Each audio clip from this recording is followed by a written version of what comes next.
Hello and welcome to Kedrick Farms. We're back with another episode of Counting a 40 Mile by Camil. So I guess I could probably jump in here and start planting some wheat here if I wanted to. It's not like the lime spreader is going to do any damage to it. And so let's go ahead and get that going here real quick. I'm going to come and turn around here real quick so that we're facing down this headland. And let's go ahead and get everything unfolded here. And I think we are going to put some wheat in field 1. And then my thought is to do canola in fields 2 and 5. There's technically a separator here between fields 5 and 4. And so we'll figure out what we're going to do in fields 4 and 3 here. But we're going to start with a little bit of wheat, I think. And I think because this is our very first field, I want to actually run this seeder myself. And so we're going to try and do this field manually. We might have some regrets here in a little bit because it's going to take a while, but we're going to hopefully be able to leverage some GPS and stuff here. And we're putting the wheat in. If I bring up the F1 menu, which is ginormous, it looks like we are applying a ton of nitrogen, which I don't necessarily understand why we would need that much nitrogen for wheat. But precision farming must know what it's doing, right? So we're going to let this go. And we may have regrets later, but I've got to assume precision farming knows what it needs. Maybe wheat is a high nitrogen crop that it seems a little bit odd that it would take more than corn, but maybe that's how it works. I have not actually had a chance to read up on that yet, and so if you're a farmer who knows a lot about planting wheat and or canola or other big grain crops, I would love to hear from you in the comments as far as how realistic we've gotten things with precision farming here. I know for the core row crop stuff, it seems to be, more or less spot on. We are going to get a GPS AB line going here, though. So that I can hopefully stay a little bit straighter here. The cool thing with these big articulated tractors is they like to wiggle a little bit when you're driving. And this looks like I'm going to end up missing a little bit of the field edge as we continue down. It doesn't look like it's perfectly straight necessarily. We'll see. And it looks like we're already at the lime refill point and filling up that lime spreader again, so I'm super excited that at least something seems to be working with Courseplay for once. And this seeder is quite the machine. We are going at 11 miles an hour here and pulling just great with this big Challenger, so this is definitely a lot of fun. And I guess I could see if I could move my AB line over just a little bit. I think I need to go this way. Let's do that. I'd rather overlap a smidge when I come back next time and not be missing the entire edge of the field here. And so that looks a little bit better. I'm really liking how this machine looks, though. It's looking good. And so we're going to be putting quite a few hours on this setup here over the next several episodes, so this is going to work out pretty good. Now, I do have a whole nother seeder setup, and so realistically I'd probably get both of these seeders out in a field. Maybe not this one. This one's a pretty narrow field. I think it would be more trouble than it's worth to try and have two seeders going in this field. But once we get the lime spreader ahead of us a little bit here, we'll be able to get the other seeder going and I think with this huge field next to us, we're going to want to get 2 of these guys going to knock out the acres here pretty quick. Now, I don't want to fall off the edge of the map here. This is my only complaint here with this map is that you come right up onto the edge of this map, and it's pretty steep there. And so, other than the sharp map edge here, this is a pretty cool map. So I turned our GPS lines on here for a minute. We're not quite going to line up perfectly for running GPS down this bit, but it does show us that we're at least not going to overlap a ton and we'll waste a lot of efficiency, so that's encouraging. And our lime spreader has made it back out in the field and is already making rounds up here, so that's also extremely encouraging. So we're definitely burning through the fertilizer faster than the seed here. I'll be super curious to see if that trend continues as we get into subsequent years. As always with seasons and precision farming, that first year is always a little bit rougher than the subsequent years. And so it definitely makes life a little bit tough to get started. But that's okay. I kind of like having the challenge on the front end so that you feel like you're actually earning your way into the rewards. And so we're going to turn these lines back on for a second and just see where we're going to end up. Oh, we're going to end up a little bit unhappy. I think what we're going to do is actually take the line, and I'd rather have just a smidge along the road here maybe that we're not doing. I'm not going to come back and get 1 foot of field here. And so knowing that our other side was all lined up at the edge of the field, seeing that we're going to miss like less than a foot of this field here, we're going to call that close enough for comfort and accept this GPS track that we're on right now.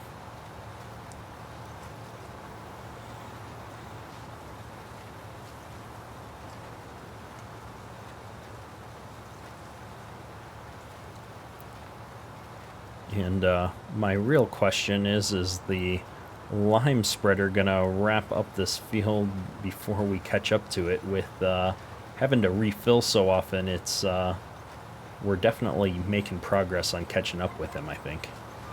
And so now I'm wondering if I should get another one of those lime spreaders. Not that we'll need to spread lime every year though. So again, I think this is just one of those situations where we're in the first year of a save and it's causing us a little bit of grief. Maybe next episode we will contract with the local co-op to come out and tackle one of the fields for us in parallel, just so that we can get things done. We'll see how it goes. Absolutely loving this setup though. This is a sharp looking seeder and an awesome tractor to pull it with. Now, it looks like I might have been missing a little bit more than a foot here earlier on. It's going to drive me nuts to have this bare spot in the middle of our field. I guess it's not as wide as I thought it was going to be, but it's still pretty wide. We'll see about maybe coming back and patching that up here at the end if I remember. Especially with the corner looking like this, that's a lot of missed opportunity right there. Maybe we'll just fix the corner at least right now. Oh, I forgot we've got this tractor coming up trying to refill right behind us. But yeah, it looks like the lime spreader is doing a good job. I'm surprised how well that's working for us.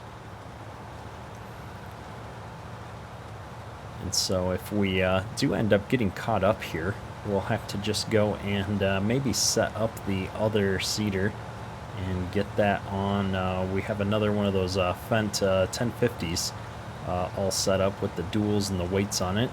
And so it should be just powerful enough to pull one of these seeders. Now, this is a much larger tractor than that, but I think these seeders are rated at about 500, and I think the 1050s clock in at about 517 horse in Farm Sim, so we'll be putting that through its paces and see how it works. This might be a fun map to do more live streams on throughout the series as well, especially with the bigger machinery like this. The jobs are a little bit easier to manage, and we're going to definitely be using a good amount of GPS just to keep us going on the straight and narrow.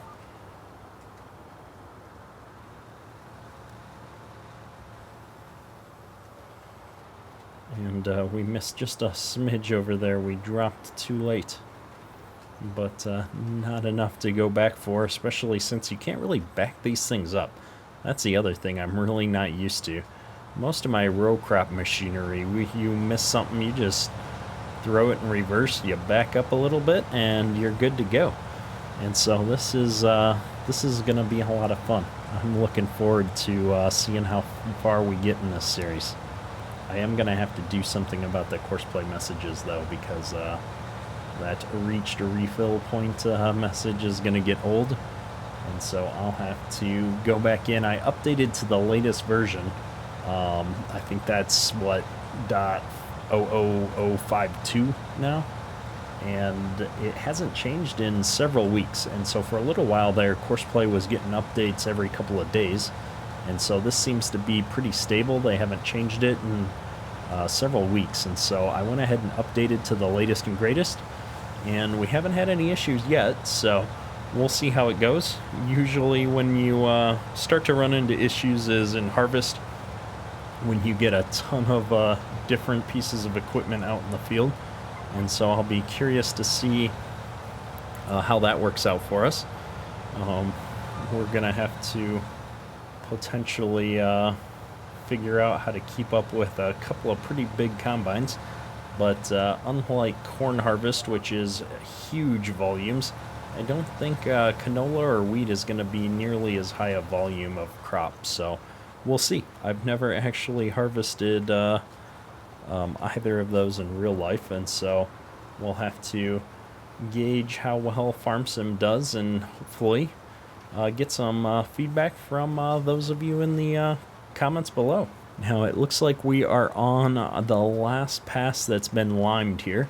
I see the lime spreader coming back out to the field, and so I'm really hoping that he's on his way back up this long pass, and we're going to be able to turn around and follow him back down here and make some progress. I'd hate to have to stop too early here. I was really hoping to finish this field this episode. Alright, it looks like we've made it to the end row, and I don't see our lime spreader at the moment.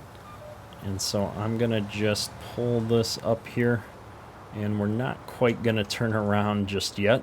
We're going to give him a moment to catch up. And so while we're waiting for the lime spreader to get ahead of us, we're going to go ahead and grab this other fent and get this hooked up to a seeder.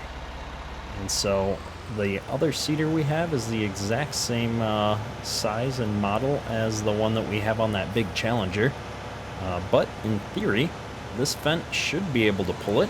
And I did a little bit of research before we started this series. Not a lot, but I started watching a couple of different channels out there. And Mike Mitchell does this type of farming in Canada. And he has a Fent 1050 hooked up to a seeder about this size. I think it's actually this exact seeder model. And so if he can pull it off, I'm hoping we'll be able to do the same. And so we've got this all hooked up here. And so we need to go ahead and bring this up to the refill points and get some seed and fertilizer in here real quick. Now, if I recall, the back was for seed and the front was for fertilizer, which is the opposite of how we have our tanks. And so I'm going to go ahead and double tap this trailer. We got a little bit close to the tanks here, but we're in range to refill, so we're going to go ahead and get this fertilizer in, and then we'll hopefully swing wide enough here to pick up the seed without crashing into everything. And if I just open up the mini map here, we can see, we can just see it in the distance there. The lime spreader finally got up to the top here and is heading back down. And so we'll be able to jump back in our seeder here in a moment and finish up that field. I can't believe that the lime spreader's got more than, this one pass left. So maybe he's got to go down and back up, but he should be done soon. And we're going to go ahead and just fill both of the fertilizer and the seed up on this thing. I'm not sure how much we're going to need as we get into the other crops, but these fields are pretty big.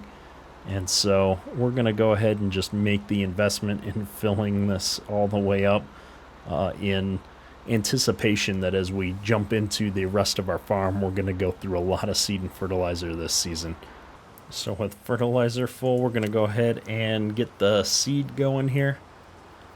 And hopefully we can wrap this up and be out of the way before our lime spreader decides he needs to come back and get some more lime. That would probably be a little bit disastrous if he came crashing into us. Alright, so we finished filling up that other seeder. And since the lime spreader has been out here and doing its thing, we're jumping back into the Challenger and knocking out a few more acres here. Now, the lime spreader stopped on his way back down right there, and he needs to get back out here and wrap up his next round so that we can turn around and get going. And so this is the last round for the lime spreader. If we look here, he's going to come down and then end up going back up on a kind of a short row, I guess I'd call it, or a narrow row. And so he's coming back out here right now. But we're going to end up probably waiting for him for a few minutes, but we're in a pretty good spot. We found a routine. The lime spreading is definitely going to be able to be automated, and so I have no real concerns of getting it done for these other two fields near us with the courses that we've recorded. And we ended up taking out a little bit more of a loan, I think, off camera there while we were filling up the seed in the Fendt seeder. And so we're now at $200,000 in loan. And that's just to allow us to really keep going with buying seed and fertilizer and lime. I suspect we're actually going to end up taking out another loan at some point here. We have used up 46% of our fertilizer here already on this field. And so while I'm not too worried about our seed, we are going to need to put more fertilizer into this seeder sooner than later. So at this point, I think we're probably going to wrap the episode up here. We've got the automation down for our lime spreading. We're going to be able to knock these acres out here in just a few minutes longer once the lime spreader gets out of our way. So hopefully you've enjoyed this episode. This is a little bit different style farming than I usually do, different style equipment. And so we're going to figure it out as we go. Definitely learning a lot. Would love to hear your feedback and suggestions in the comments below. That's all for today. Kedrick, out. Now, the awesome part about this seeder is we can kind of just go where we want with it. We're just drilling seed in. Oh, we turned way too fast.